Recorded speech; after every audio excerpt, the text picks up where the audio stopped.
Baik, Assalamualaikum warahmatullahi wabarakatuh. Pada video kali ini dibuat untuk memenuhi salah satu tugas ujian tengah semester pada mata kuliah parenting yang diampu oleh dosen kami tercinta, Bapak Hairil Anwar atau Bapak Cai. Ya, di sini saya mengambil salah satu topik sebelumnya yang pernah dibahas, yaitu tentang pola asuh anak, yaitu topik kedua.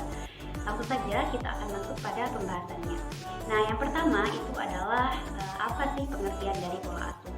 Jadi pola asuh ini adalah pola interaksi yang diterapkan oleh orang tua, baik itu ibu ataupun ayah, kepada anaknya untuk mengembangkan kemampuan fisik, kemudian sosial, kemudian juga emosional, dan juga intelektual anak, mulai dari dalam kandungan sampai dengan usia dewasa. Itu adalah pengertian dari pola asuh. Nah, kemudian yang poin kedua itu adalah bagaimana sih peran orang tua itu dalam mengasuh anak sesuai dengan perkembangan zaman. Jadi di sini kita perlu melihat kembali bagaimana Rasulullah itu mendidik anak-anaknya atau mengasuh anaknya. Beliau Rasulullah SAW itu menggunakan metode atau mengasuh anaknya itu dengan kasih sayang, kemudian kelembutan, dan juga bersikap adil kepada anak-anaknya. Itulah yang diterapkan oleh Rasulullah SAW kepada anaknya ya. Nah, kemudian bagaimana sih peran orang tua itu dalam mengasuh anak sesuai dengan perkembangan zaman. Nah, di sini kita harus memahami sebagai orang tua bahwasanya zaman orang tua dengan anak itu berbeda. Kita tidak bisa menyamakannya. Jadi orang tua harus bisa mengatur dirinya dan juga anaknya bagaimana pola asuh yang sesuai yang bisa diterapkan sesuai dengan perkembangan atau zaman anak tersebut.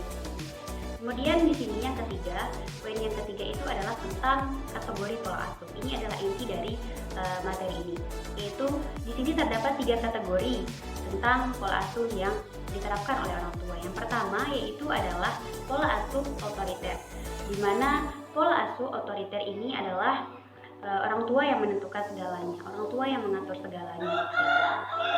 Anak wajib tunduk pada aturan orang tua, begitu. Kemudian jika anak melanggar, ia akan mendapatkan hukuman dari orang tuanya. Itu kategori pola asuh otoriter. Kemudian yang kedua itu adalah permisif, di mana kategori ini memberikan kebebasan kepada anaknya sepenuhnya, apapun yang ingin dilakukan oleh anaknya itu. Ya, orang tua membebaskan hal itu. Nah, di sini juga anak tidak diberikan hukuman, tidak juga diberikan pujian dalam pola asuh permisif ini. Posisi orang tua di sini tuh menerima apa saja keputusan anaknya, begitu. Kemudian pola asuh ketiga atau yang terakhir yaitu adalah demokratis atau autoritatif. Jadi pola asuh ketiga ini adalah pola asuh yang bisa dikatakan disiplin, begitu. Orang tua itu menentukan aturan untuk anaknya, tapi juga tidak melarang anaknya itu untuk mengutarakan pendapatnya atau berdialog kepada orang tuanya. Di sini orang tua dan anak itu sama-sama terbuka, sama-sama dapat kesempatan gitu. Itu adalah demokratis atau autoritatif.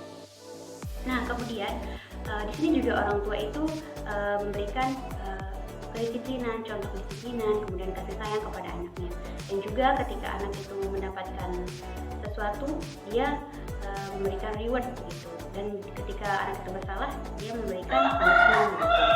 Nah, itu dia tadi 3 kategori pola asuh yang biasa diterapkan oleh orang tua. Nah, kemudian yang ketiga ini adalah yang keempat maksud saya, yaitu faktor yang mempengaruhi pola asuh. Jadi di sini ada banyak sekali faktor-faktor yang mempengaruhi pola asuh orang tua. Namun di sini saya akan menyebutkan beberapa saja. Yang pertama itu adalah pendidikan orang tua. Nah, tentu berbeda pendidikan orang tua yang tinggi dan yang rendah. Bagaimana dia menerapkannya akan jauh berbeda. Jika yang tinggi pendidikannya pasti akan menerapkan pola asuh sesuai dengan ilmu yang dia peroleh, begitu. Kemudian sedangkan yang berpendidikan rendah, di situ dia akan mengalami kesulitan karena ketidaktahuan bagaimana akan mendidik atau mengasuh anaknya. Kemudian faktor yang kedua adalah pengalaman. Ya, berdasarkan apapun pengalaman atau kejadian-kejadian yang diperoleh orang tua, itu juga berpengaruh pada pola asuh yang diterapkan nanti pada anaknya. Kemudian selanjutnya itu adalah lingkungan. Lingkungan di sini berpengaruh karena baik atau tidaknya lingkungan itu juga menentukan bagaimana pola asuh yang diterapkan oleh orang tuanya. Dan yang terakhir yaitu adalah status sosial ekonomi. Nah, di sini keadaan ekonomi keluarga. Misalnya, keadaan ekonomi yang kaya itu akan lebih mudah memenuhi kebutuhan-kebutuhan yang dibutuhkan oleh anaknya gitu. Jadi lebih mudah menerapkan pola asuhnya. Kemudian untuk yang kekurangan dalam segi ekonomi, dia akan kesulitan, dia akan mengalami permasalahan-permasalahan gitu yang menyebabkan pola asuh itu sulit untuk diterapkan gitu. Mungkin hanya itu yang dapat saya sampaikan. Kurang dan lebihnya saya mohon maaf. Wabillahi taufiq wal hidayah. Wassalamualaikum warahmatullahi wabarakatuh.